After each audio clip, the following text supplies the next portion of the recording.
Lifeline. Welcome to Family Lifeline. I am Bisi Adewale. Hello, family. You're welcome. It's another episode of the Family Lifeline podcast. Every Friday, we are here dishing out topics, conversations, things, tips, nuggets that are empowering couples, empowering individuals, singles, youths, parents, and name all categories of family members. We are here helping you heal, strengthening you, guiding, sharing important conversations that are very useful to you. You're welcome. My name is Yomi Adewale, and I'm the only Oyinbo of Mr. Marriage, Pastor Bisi Adewale. And another thing about me is that I'm the only African Oyinbo worldwide. So you should get used to me now and be happy. Today's conversation is going to be very, very interesting. We don't want you to go away. You don't want you to go away. Please stay tuned all through this podcast. You need to see how Mr. Marriage is doing one kind eye to look at me. But I will bring him up shortly. Don't go anywhere. Family Lifeline. Welcome to Family Lifeline. I am Bisi Adewale. Welcome back. I have Mr. Marriage here. At times, he does some things on this podcast that he shouldn't be doing. But I'm forgiving him. I'm forgiving him. He's here. He's supposed to be my guest. So look at the way he's handling me, touching me, performing all rules of marriage on me on the screen. You see, there's no touch-free in touching. I told her that I should do this thing alone. She said she wants to be on the set to be giving me immoral support. Immoral support. Can you imagine that? Both moral and immoral and whatever. I am ready to give, You can use to dish out. I'm a sister in Christ. You can use sister in now. I didn't born again at all. Sister in Christ. Sister in Christ. She said she's my PA and she's My my BA. There should be a balance now. Which one is PA? PA is the personal assistant. Can you imagine that? BA is bedroom assistant. Jesus. And you can give me more adjectives. I really want to occupy till Christ comes. A servant of God. You are vetting the servant of God. See the way he's shivering. I'm shivering. I'm shaking. Oh my. Oh my. Mr. Marriage, you're welcome. Welcome on this podcast again. How is your husband? My husband is right here. Your husband is doing fine. And he's doing well. He's doing well. The only Oyinbo International. Oyinbo International, yes. Can't you see where my money is going to? Good investment. Good investment. You can say that again. I can say it again. I'm blushing. Blush them out. Welcome, Mr. Marriage. Thank you. Today, we will be talking about developing emotional connection and intimacy in marriage. Connection like this. Connection like this. Intimacy. Into me. Enter or see. Into me. See. Yes. So we are going to be diving into this conversation. Please don't go anywhere. Every Friday we come your way, dishing out so many things, discussing important topics that have been very helpful, useful, and insightful for couples, singles, parents, as far as family life is concerned. Welcome, and I'm happy to be here again. So when we talk about emotional connection or intimacy in marriage, are they the same? Emotional connection normally leads to intimacy in marriage. Okay. You can be married and not connected. You can be wedded and not married. You can be married and not intimate. The Bible says, for these reasons, a man leave his father and his mother and cleave to his wife, and both of them will become one flesh. When the Bible says living, the act of living is called wedding. Okay. When the Bible says cleaving, the act of cleaving is marriage. And when the Bible says one flesh, the heart of one flesh is intimacy. I wrote a book about it. So many people are wedded, they left, but they never cleave. Wow. Many people cleave, they never become intimate. And there are so many principles that make so connected. That's what Genesis chapter 2:24 said. That was the one I quoted. Then verse 25 now says, both of them were naked and they were not ashamed. The act of that nakedness is the act of connection. The heart is totally connected. The soul is totally connected to maintain their oneness, to maintain one flesh. And in one flesh, there is no shame. One flesh, there is no shame. So, emotional connection. Please go and get this book, Uncommon Intimacy in Marriage. We also did 16 videos about building intimacy in marriage. You will see the link on the screen so that you can get all these materials to build your marriage. Thank you, Mr. Marriage. Mr. Marriage just mentioned that many couples are married, but a few are truly connected and intimate. So it means you can share a bed, but you may not share the same heart. You can share a bed and you don't share souls. But when your marriage is connected, you are sharing soul, you are sharing destiny, you are sharing vision, you are naked, and you are not ashamed. That nakedness is not just about removing underwear. It's part of it, but it's more than it. Everything covering the mind has been removed. No secrecy, no dark room, no covering, everything open and wide. Thank you, Mr. Marriage. This emotional connection, building intimacy, is it automatic in marriage? Emotional connection takes effort. Intimacy takes effort. If you don't want to be intimate in your marriage, just don't do anything. But if you are going to be connected and intimate, you've got to be intentional. It takes intentionality for you to get to that level where your marriage, they will say in your marriage that they are intimate. So it's not automatic.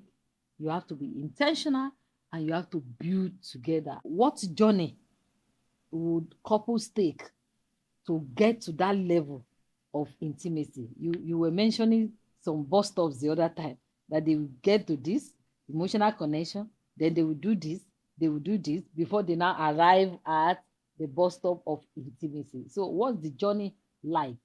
One of the greatest foundation of intimacy in marriage is honesty. Okay. Honesty. You must be totally honest. No lies. Another one is transparency. You must be an open book that your spouse can read. An open book that your spouse can open, read, and understand. Don't be a complicated person. So when you are complicated, you will complicate your union. You will complicate the life of anybody that is living with you. Some people are just like that. Some people are just like that. Complex in nature. If there must be intimacy, there must be effort. But it normally starts from honesty, openness, transparency. Then there must be deep communication. There must be deep communication. The communication we are talking about is not get-yard communication. In marriage, there are about 3-4 levels of communication. We have 0-level communication where they are not talking. At all. They are not talking. They are not talking. I was attending to a couple yesterday and they told me they've separated rooms. They will wake up in their rooms. Most of the time they meet in the kitchen and they won't even talk to each other. In the same house. They will meet in the kitchen and they just depart as if two enemies are living together. Remember the couple that told us that they keep married for 3 years on the same bed? So at that level is zero communication. Then we have the gate yard communication. Gate yard. Gate yard. You see, waiting no Musa no go see for gates. In the gate yard, they just talk about anything. They talk about the neighbors, they talk about the nation, the old up, thing we no concern them at all. Can we liken that to surface or general discussion? It's general discussion, surface. It's good. When couple begin to talk at that level, it's even good. Okay. Then we move from zero to gate yard is an improvement. Then for great yard to courtyard. Courtyard communication. That's when you begin to talk about house. You talk about house rent. You talk about bills. We talk about children. We talk about cleaning of the house. We talk about family support. We talk about in-laws, siblings, and things like that. It's a fantastic level to get to, but it's a bad way to stop. It's a bad way to stop. It's better than zero. It's better than gate yard, and it's better than zero and gate yard. We call it courtyard. They are now in the compound. They are now talking about us. The other one, they talk about others and everything. But this time around, where are you going? I'll be going so where to so place tomorrow. But the last, the ultimate, which normally lead to naked but not ashamed, which normally lead to one flesh, is called sanctuary communication.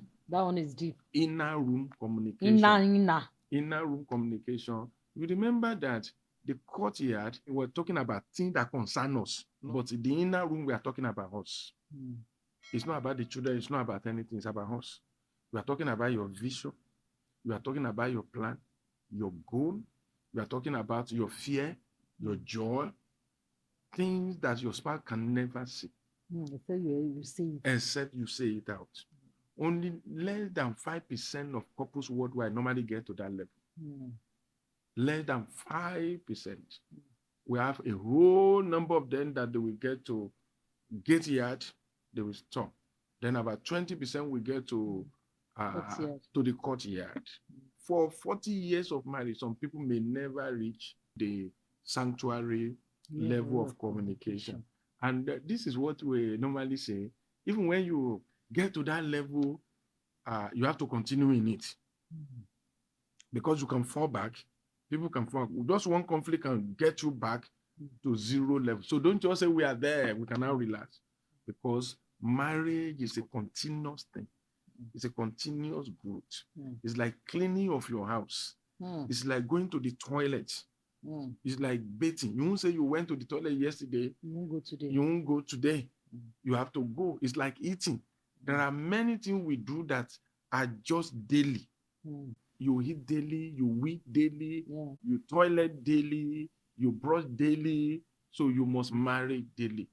It's a daily affair. It's a daily affair. You need to play, you need to do a lot of things. Don't say we play yesterday. We cannot play today.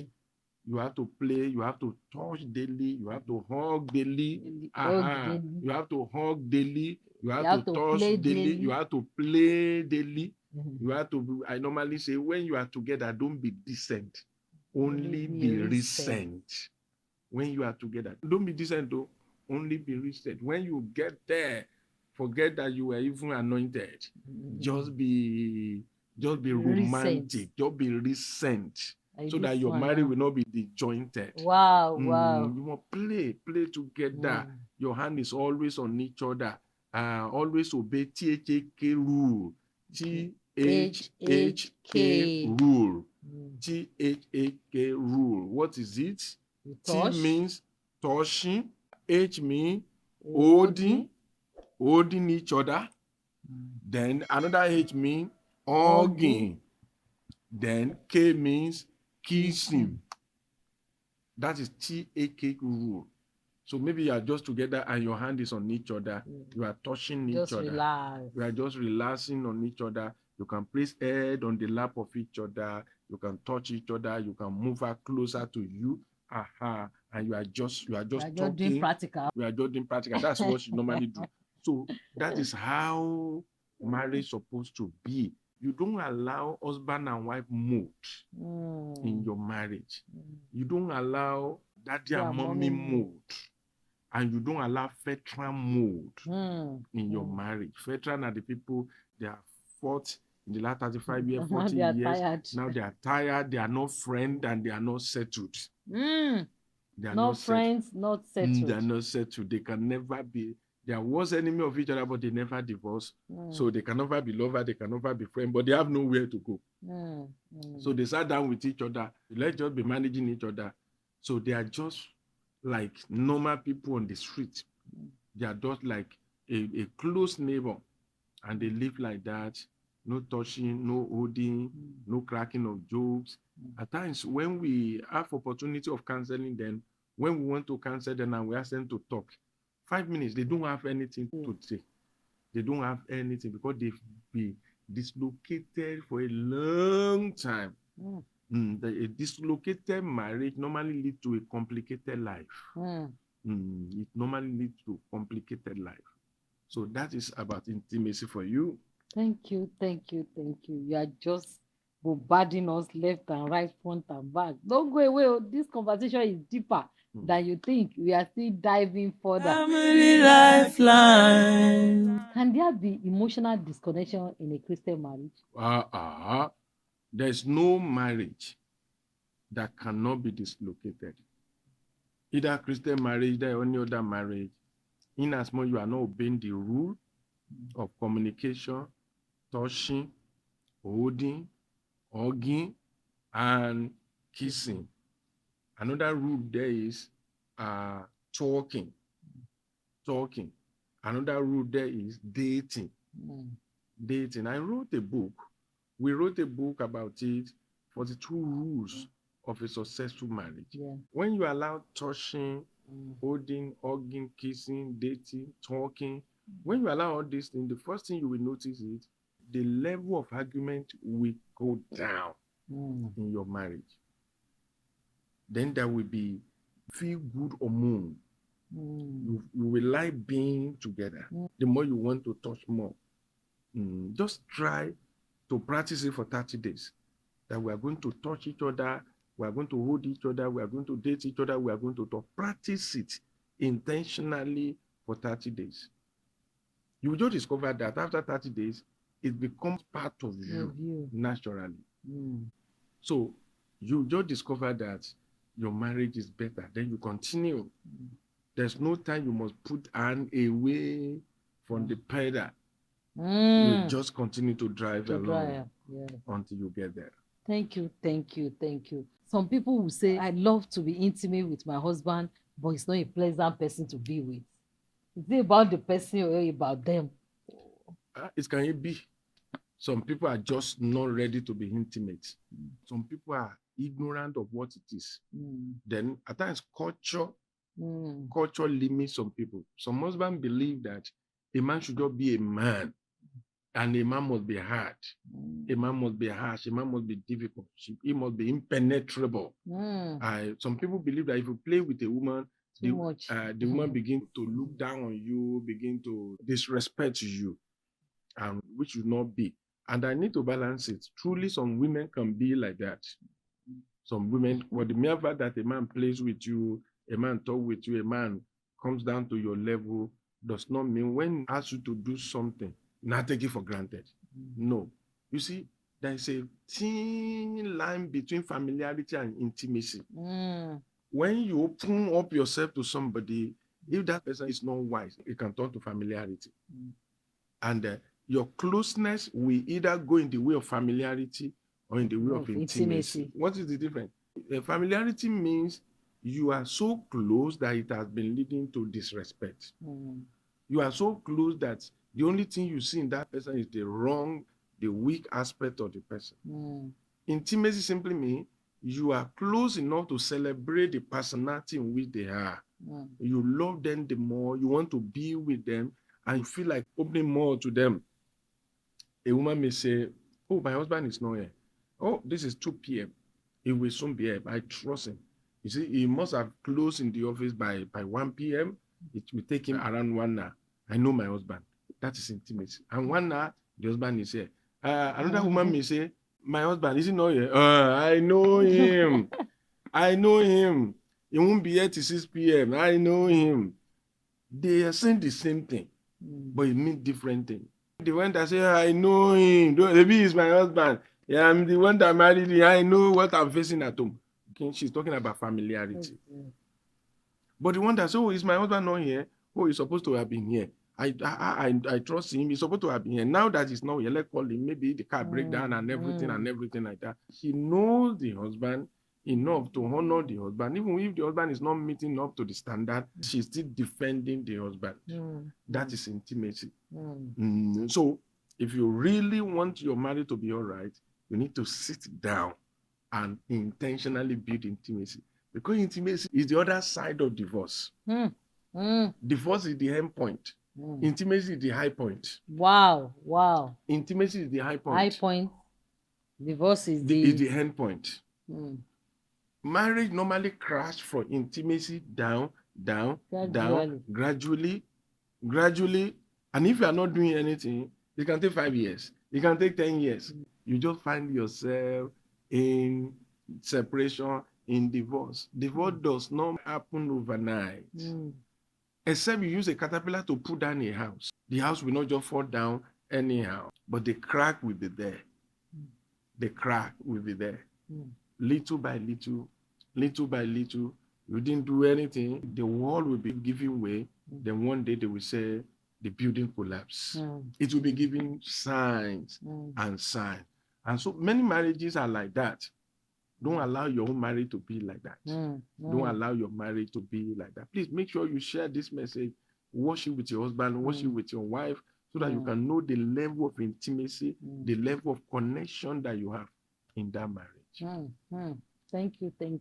Is there any way that couples can gauge their intimacy level and see when they are going down to quickly, attend to the matter before it's too late? When you are having unnecessary argument, you will know that your intimacy is very low. When you cannot easily agree on things you normally agree upon, you know your intimacy is very low. When you go below that, then it leads to conflict. But when you go above that, you will discover that you easily agree, and you'll be hearing, is that what you want? Let's go for you. Okay, even the husband and wife say, no. The husband say, let's go for your own. The wife will say, let's go for your own. Can you see positive argument now? No. It's a blue car we are going to buy. That blue car you say you like. The wife will say, no. That white car you say, let's go for your own. You are the one that need clothes. The wife will say, you are the one that needs some shoes. Can you see the positive argument? When your marriage is so intimate, another level you will see is sex will take place with ease. There will be no struggle in your bedroom. You even have sex when you didn't plan it. You just discover that you are just touching each other and and everybody will enjoy. You hold each other on, and sex will be more regular in your marriage. Then you spend more time together. It is not that you don't want to be together, you just want to be alone. When you always feel that you want to be alone, you are not intimate. But if you are intimate, your body will crave each other. Your body will crave, you just want to be together. You just want to, when they travel, you miss them solely. You will miss them dearly. That is intimacy. Another thing you will know whether you are intimate. At times, your wife will be thinking something. Your wife will be thinking something. It happens regularly in our marriage. At times, I will be thinking something, and my wife will just say, my Lord, what do you think about this? What do you think about this? Or she will be singing a song inside of her. It still happened yesterday or the day before yesterday. And that will be maybe on the laptop, maybe somewhere beside her. She's not singing that song out. It's just inside of her. I will just start that same song. And at times, we want to take a decision. No, we need to visit so person. No, I'm just thinking about it. She will just tap me and say, I think we should visit auntie so. Now, at that level, do you think there will be argument? Because I'm already thinking it. It has already settled in my mind. In our own mind, it's more than settled. In our own mind, it's more than settled. And she said it out. When you discover your marriage is having conflict and you are truly struggling. You need help. The intimacy level in that marriage is very low. It's very low. And when it is zero, you will know there will be conflict upon conflict. There will be conflict. Even on phone, you'll be fighting. I've met a lot of couples that will say, we can't sit down for 5 minutes without fighting. Intimacy is zero. in that kind of marriage. Thank you. Family Lifeline. You know, in the journey of marriage, one of the bus stops that young couple will enter is a phase of fantasy. They will have the feeling that we can never offend each other and all of that. At a point, they will enter into reality.com, we call it, and all of that. At that reality.com, offenses will continue to come up, irritations will come up. How does irritation, offense, and all of those things that come up in the journey of reality season of marriage affect intimacy? One thing about dating each other, we call it automatic love. The love works by itself because it's a feeling love. I'm just feeling to like see my girl. I'm just feeling like see my guy. You just speak, call, you talk and talk and talk and talk. Nobody drives it. No real effort were made. I visited you not to keep the love flowing. I'm visiting you because I've fallen in love to visit you. I don't know whether you get that. Before you visit a girl, you're already feeling that you want to visit her. So you didn't go there to make the relationship work. You are going there because you're already in love. You are already in love. You want her to feel that you are there. You are in love and committed. Everything. And when you get there, you don't talk more. You just play. By the time they enter into marriage, they feel that thing will continue by itself. That's where the problem of marriage lies. Love, before you get married, is like a flame. Something is underneath before the flame can come up. Yeah. But by the time you now get married, you are busy, you know each other much, and everything like that. The flame begins to go down. So you need to put charcoal more. In those days, you don't need the charcoal. The fire is just burning by itself. But this time around, you need charcoal. The flaming love is going down. Now, what do we now need? We need mature love. What is putting down the flame? Irritations, reality. You don't see people dating and messing to each other. They don't mess. Because everybody know how to do it when they want stylishly. To fast. So you can cut a lady, you can date a lady for 3 years. And we never witness you never witness different bombs. That no bomb. Suddenly you married her. The first night, she met 7 times. You are doing the same thing too. So one of the first things that will happen after your marriage, when you come into reality of each other, is irritation. You will be irritated by one thing or the other. Maybe by the way they snore, maybe by the way they open their mouth and saliva is coming out. By the time she removed the makeup and she removed the wig, she removed the wig, she gets back to the factory setting. She gets back to the factory setting. There's no more gram in the Instagram girl. Now they have you can now see the Insta. God. The gram has departed from the Instagram.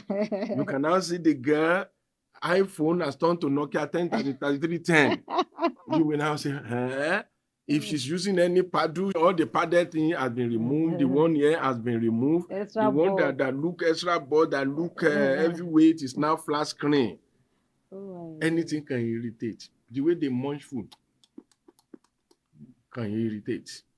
The way they sleep, the way they wake up. Some people gnash teeth when they are sleeping.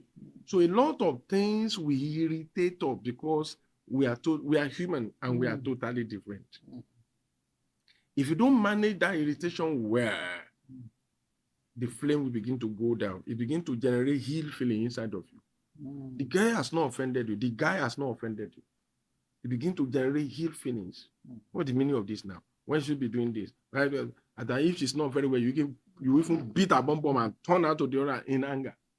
So irritation that you didn't address will now turn to offenses. You now get offended. Because you are not happy with her, suddenly she came and picked the cup. Immediately she picked the cup like this. She said, leave the cup. Why do you put the cup there? It has turned to offense. And because I'm offended, I'll spread my anger, you to respond. And the guy too is already irritated. He's already irritated. The brother should talk and pray very well. He's sleeping 2 minutes after prayer. She married the guy because the brother can pray. Firebrand. Firebrand. Now, Jim. now the brother cannot pray for 5 minutes. She didn't know that the brother is a congregational prayer human. We have Congregational prayer champion. by the time they get into the secret of the secret, no personal prayer no life. person. So that can be irritating. So that is why we normally tell people you are not compatible. Compatibility is not the issue, but adjustability. You are so adjustment is one of the most difficult aspects of marriage. And funnily enough, adjustment is for life. For life. It's for life. You begin to adjust. But many people do not know that they need to adjust, so they get offended. They get offended. So from offense, you express your Invitation to offense. invitation to offense. From offense, you now get to conflicts. You now get to conflict. The way you said it, don't remove that cup now. Are you mad? You want to break that cup? The person says, is that the reason why you are fighting by time? No. Conflict is not a problem until you now get to crisis. Wow. When you now begin to abuse each other and live by the I'm tired of you. And that is what they call conflict. I mean, crisis. If it's not managed well, crisis now have about 4, 5, 6, 7 levels. Going deeper and deeper until get to tsunami level of the crisis. Wow. At tsunami level, it wipes out a lot of things. It affects the mother, the father, it affects the children, it affects the health of everybody, their finances, they can lose their job, they can head on separation, or it can talk to violence and divorce. And it starts from irritation. Some people get to tsunami within 3 months. Some people take 3 years. Some people, they will not get there in 15 years. They've just been happening it and everything like that. That is why one of the things to do immediately is to stop it. Stop the bleeding. Stop the bleeding. How can you stop it? By learning to maintain intimacy. By learning to maintain your intimacy. When you learn to maintain intimacy, you will not be irritated. You that you are hugging each other, that cuddling each other when you are in bed, you will not even know whether she's snoring. And when you understand that you marry him, it will help you. Human will behave as human. You may be calling each other angel. You are always coming each other. You are not angels. My angel. My angel. My angel. You are a human. There's something you call WIP. Every human is work in progress. You will always be work in progress all the days of your life. And the women are not constant. They can be so fantastic today and get the worst of them tomorrow. They can be so happy today and be moody tomorrow. Especially for the women, men that are married to women, you need to understand that women are female. Male that are controlled by feeling male. That's what we call them female. And woman is a man that has womb. We call them womb man. The womb that she has means she has more womb than us. Womb that control menstruation, delivery, ovulation, and everything. It makes our womb to be swinging like pendulum. You can be so happy now, and the flow suddenly starts. That's not the woman you married. She didn't agree to know it. She can be so happy now, and suddenly she's pregnant. And pregnancy can be funny because a pregnant woman is not normal. A pregnant woman is not abnormal. A pregnant woman is supernormal. She swallows human being. Wow. Not normal. Because supernormal. Because she swallows human being. And when somebody swallows human being, human beings are not normal. Human beings can misbehave. Now, 2 people are inside the farm misbehaving. Like, together with our own misbehavior. You now see the reason why you must be patient with pregnant women. And some of them will say, I want to eat chops. I want to eat chops. How can you be eating chops? And I was saying, no, I don't want jollof rice. I want white rice. And they say, okay, this thing is not ready. She will just sit down on the floor and finish the white rice. And by the time the white rice finish, she will now be drinking soup. When a normal woman behave like that, It is very funny. it can be so funny. It can be so funny. I know a sister that we eat gari. We just go to where the pack Gary and be eating it like this. And when she smacking on Gary, when she eats enough, she will not go and carry water and be drinking water. And be drinking What are we meeting there? water with They are something it. That's not a normal human being. And she's not abnormal, she's only supernormal because she's swallowed human being. I love that. Oh. Okay, thank you. I want us to come from this angle. Some people, when they are going into marriage, they have a lot of expectations due to so many factors and a lot of circumstances around there. So, can unmet expectations affect intimacy in marriage or emotional connection in marriage? Unmet expectation is one of the biggest enemy of marriage.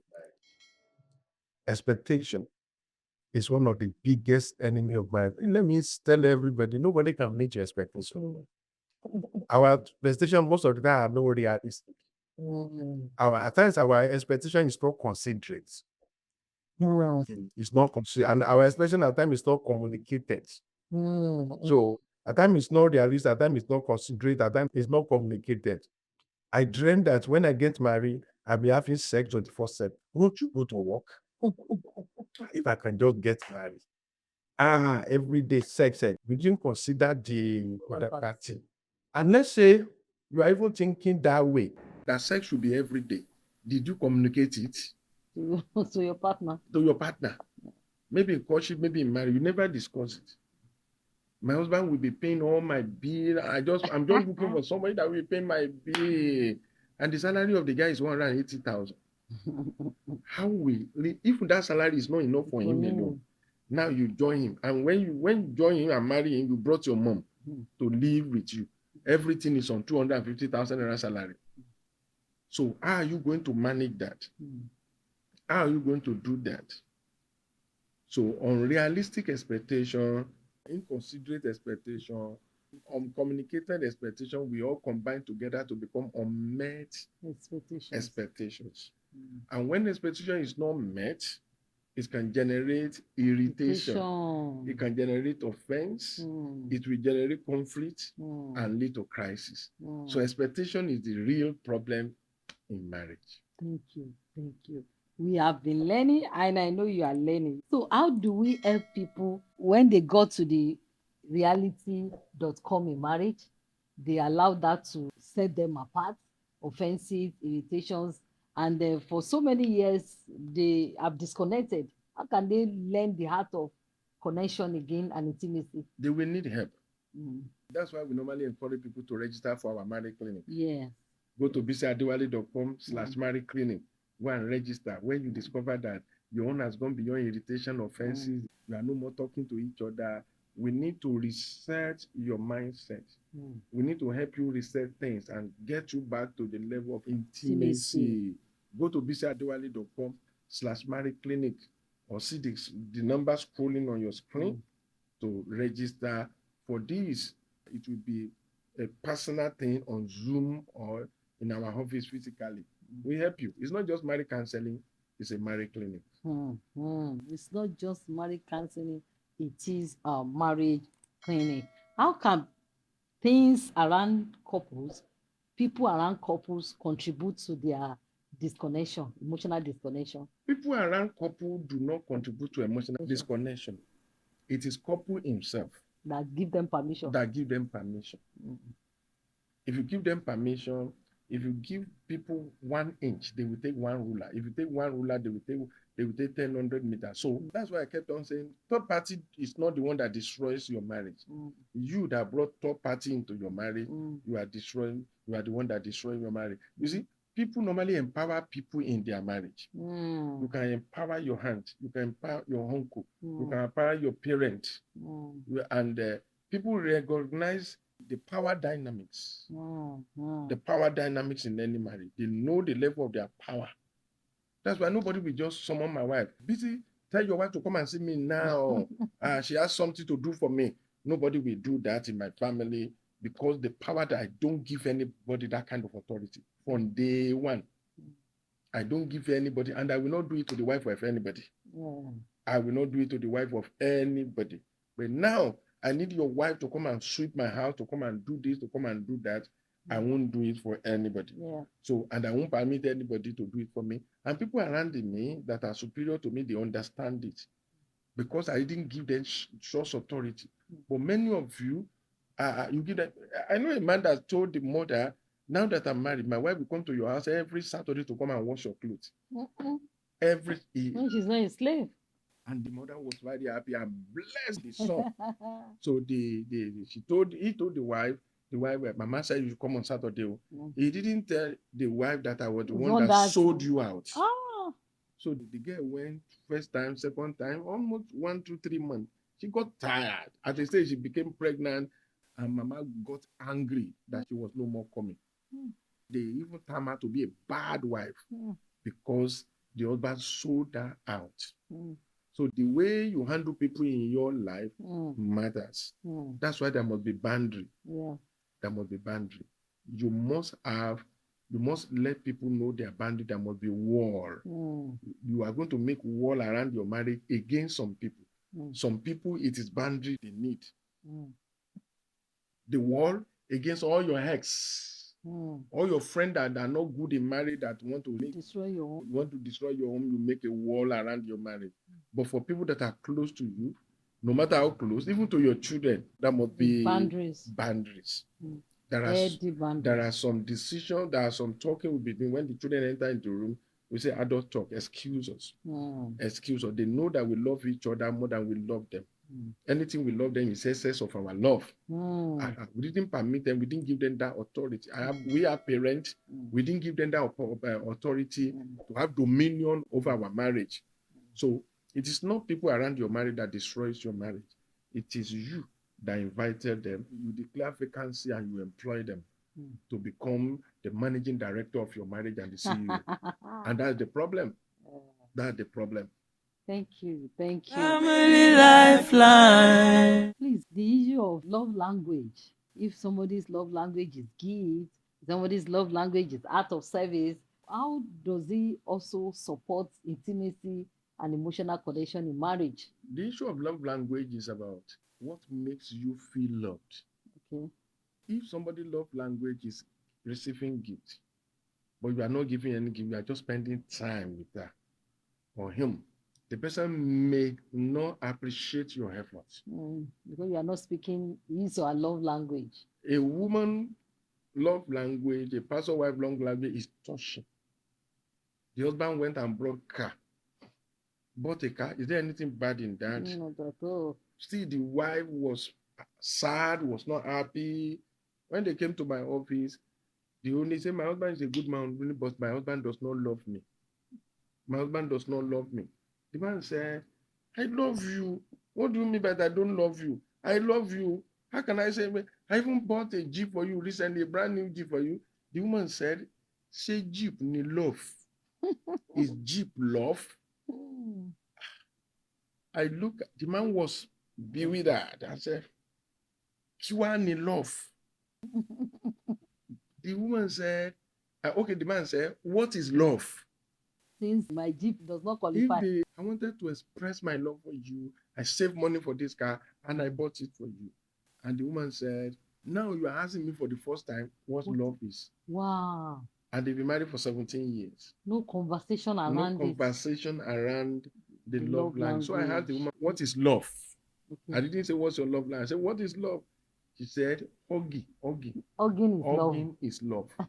Hugging, as in, hugging, this is love. I said, hugging. I said hugging. She said hugging. The man said hugging. She said, yes, hugging. The man too was surprised. I said, tell me your story. How come you see hugging as love language? Because at times we develop love language based on our inner desire or things that happen around us. Yeah. Things that happen around us or things that didn't happen around us. If you are deprived of something when you were young, it may become your love language that you'll be pursuing. If you enjoy something when you were young, that has become part of you. So our love language actually has history behind it. It actually has history behind it.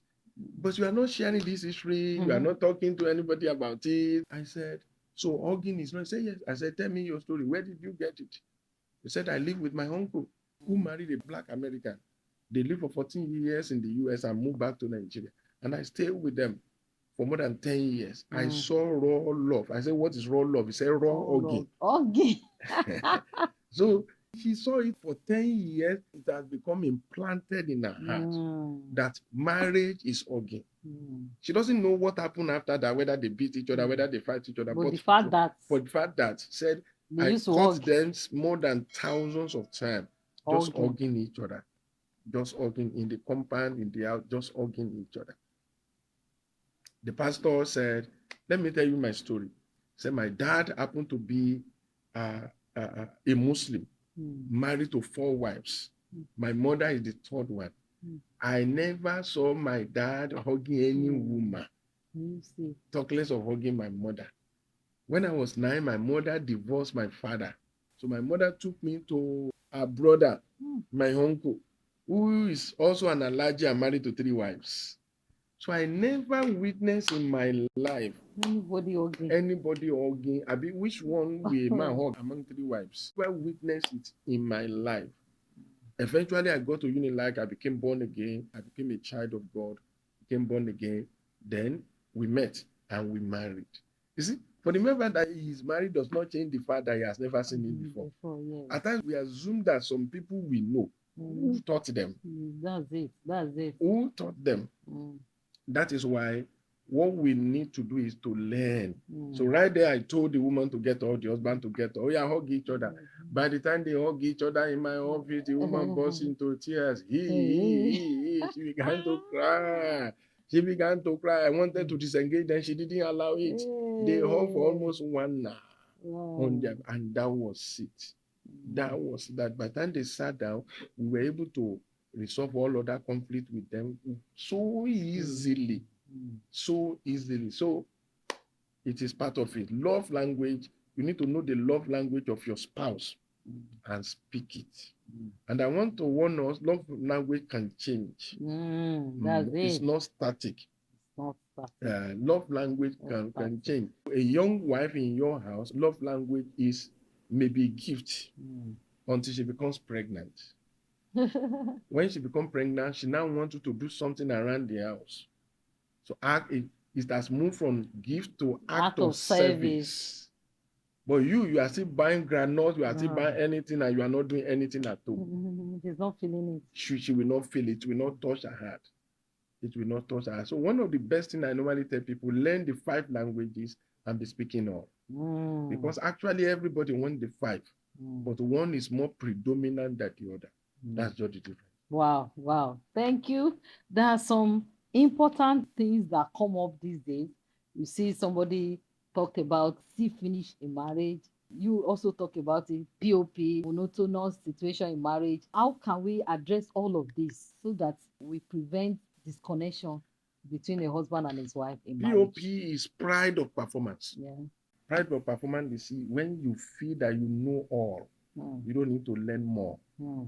You enter into a realm that's very dangerous, and you become a very bad person. It affects you. You are no more growing, so you'll be groaning. You'll be groaning. Then your attitude, your character will suddenly be affected. You will begin to become a bad person. You become smoky. Smoke will be coming out from you, and smoke normally affects the eyes. Smoke can suffocate and kill somebody. Because the fire of wisdom, knowledge is dying or dead. That's POP. See finish is the one I call familiarity. Familiarity. Always create in your heart to celebrate each other. As soon as you get into the realm of see finish, you begin to take each other for granted. You begin to take each other for granted. You don't want to learn again. You don't want to touch again. It's like you are settled in marriage. You are settled. If you want to take any syrup, they will say you should shake it. You need to shake your marriage. You need to shake it. You need to shake so that you can don't allow your marriage to settle. Because it will not end well when it's settled. It will not end well. You need to go spice out up things. Spice up things. Go out on date. Touch, especially touching. Touching is the easiest way to grow your marriage. You are sitting down together. Your hand is on the lap. And you're not spending money to do that. You don't spend money. It doesn't cost anything. It doesn't cost millions. As she's touching me, as I'm touching her, You are It's- receiving. You are receiving something. It's communicating something to each other. Even in the public, hold on. Some people will say, "Leave my hand." Italawa, Italawa, Italawa. We are outside, though. Italawa generation. Bush people. You are a bushman. You are a bushwoman. Italawa, leave me alone. One while children are looking at us, so children actually want to see you hugging. Wow. So that you create very good memory in their head. Wow. Wow. So don't allow see finish in your marriage. Don't allow. We have been married for 17 years. What time do we want? That thinking has finished your marriage. Your marriage can be so romantic. At times they will say all these play things for younger ones. Oh, that's why younger ones are having better marriage than stupid elderly ones. They are not learning. They are not learning. They are not growing. If you call them for marriage seminar, they say, "What is it?" If you call them for anything, they say, "What is it?" And there's no time to play again. There's no time to even if they have sex like two goats sleeping together. They only have sex. They don't make love. And in a great marriage, you don't have sex. You make love. You make love because love must be in the making. And love must be in the making. The making must be in the love. The making must be in the love. Wow. And love See must the be, way Mr. Marriage is presenting and love must be in the making, and the making must be in the love. That's how it's supposed to be. Rhyming words. They just sleep together like two dogs meeting on the street. When you do it, shake the bed. Let the bed be shaking. Carpenter, everyone 1 year to repair your bed for you. Oh my That's God. the benefit of marriage. Which one is wudu to the answer that you are doing? Take your time. Take your time in foreplay, in replay, in glow play, after play, on all the plays. That's what marriage is all about. Thank you, Mr. Marriage. This is amazing.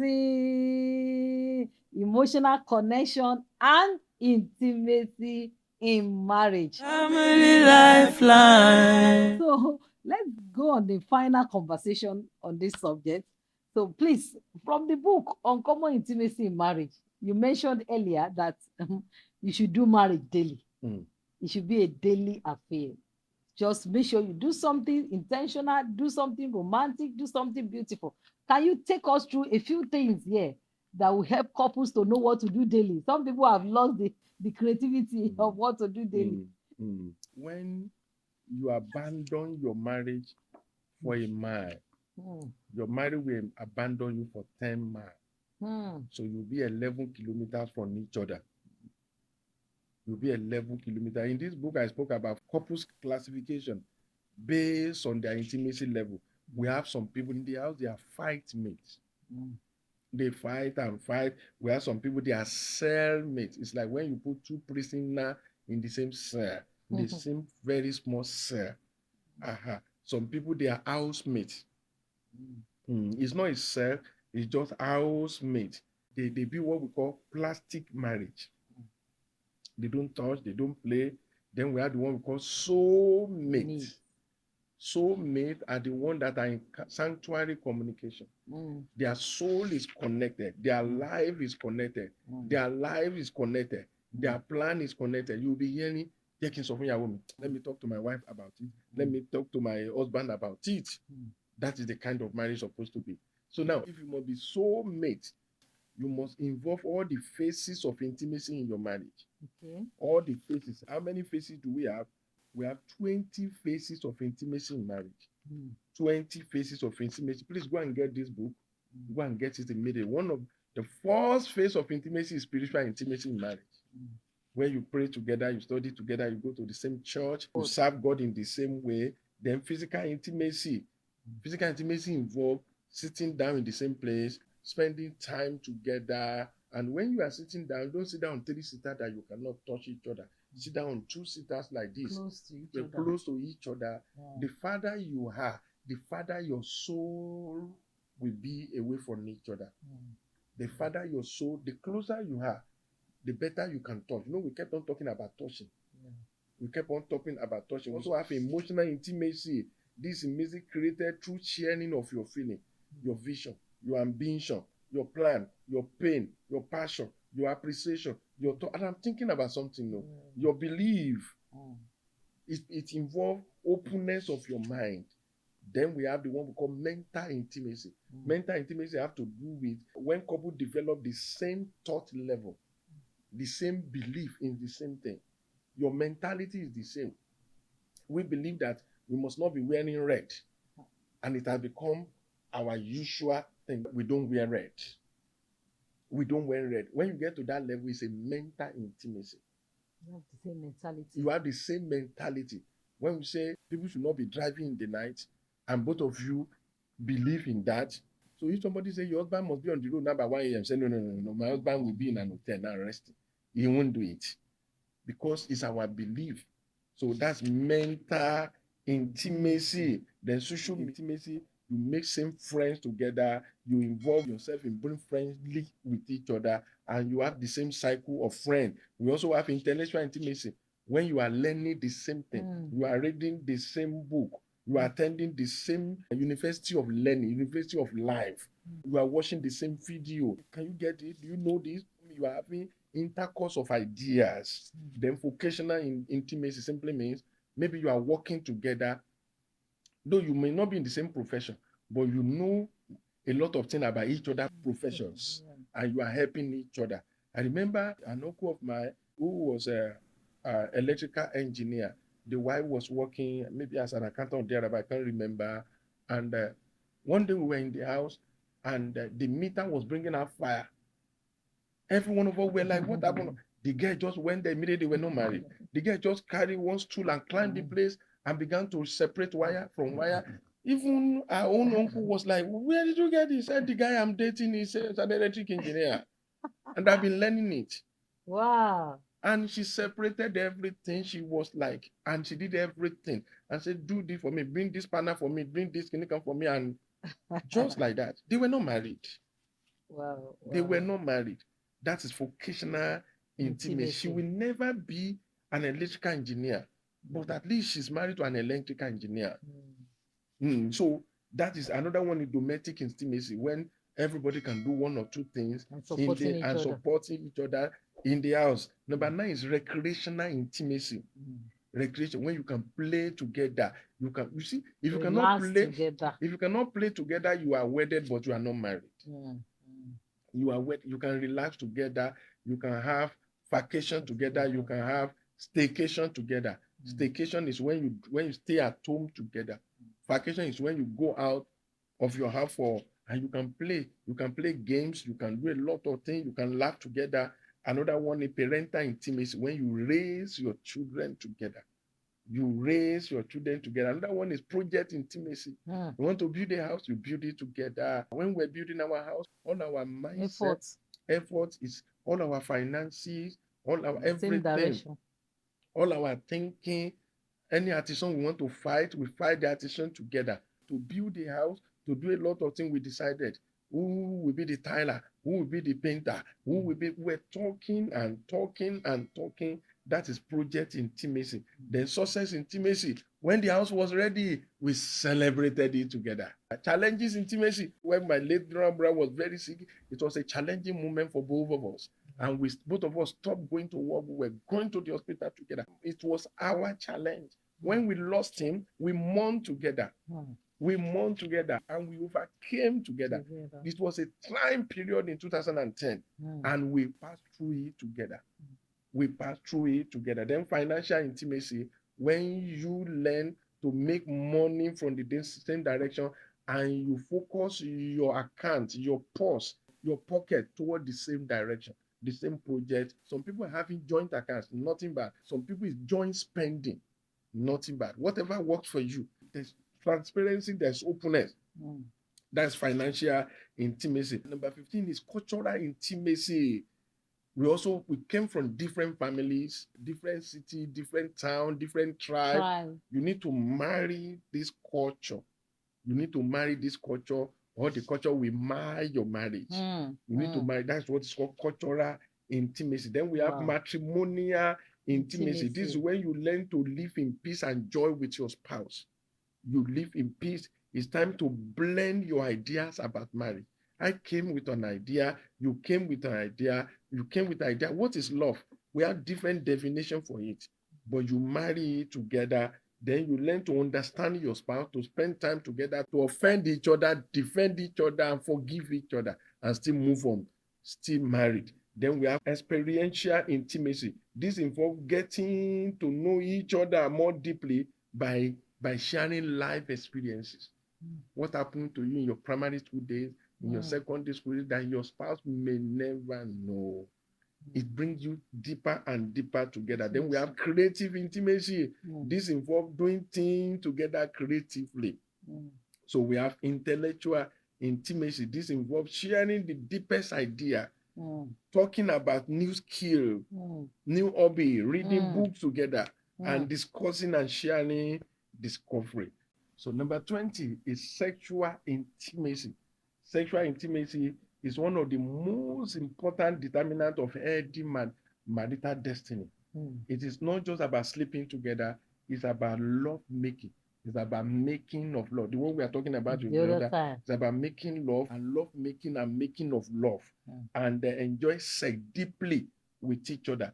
Most couples fight about this, but if you want a great marriage, you will not turn your bedroom to a boxing ring. You will turn it to love and romance garden. Sex should cement couples, not separate them. When couples are not sexually intimate, all other areas are difficult to maintain. So your bedroom life should be the strong room, the engine room of your marriage. You must learn about it. You must make it stronger and stronger. You can have emotional connection and intimacy if you can practice all these 20 things. Please go and get this book, and your life can never remain the same again. Don't forget to follow us on all our social media. Go and follow us quickly and join us every Friday by 6 p.m. Thank you, Mr. Marriage. We have learned so much today. Conversation we had today. Oh, it's worth a lot, and I appreciate everyone. Thank you for learning. Thank you for sharing, and thank you for being a part of this journey. Always join us every Friday to learn, to heal, and to grow in your relationship. Thank you. And God bless. Family Lifeline. Welcome to Family Lifeline. I am Bisi Adewale.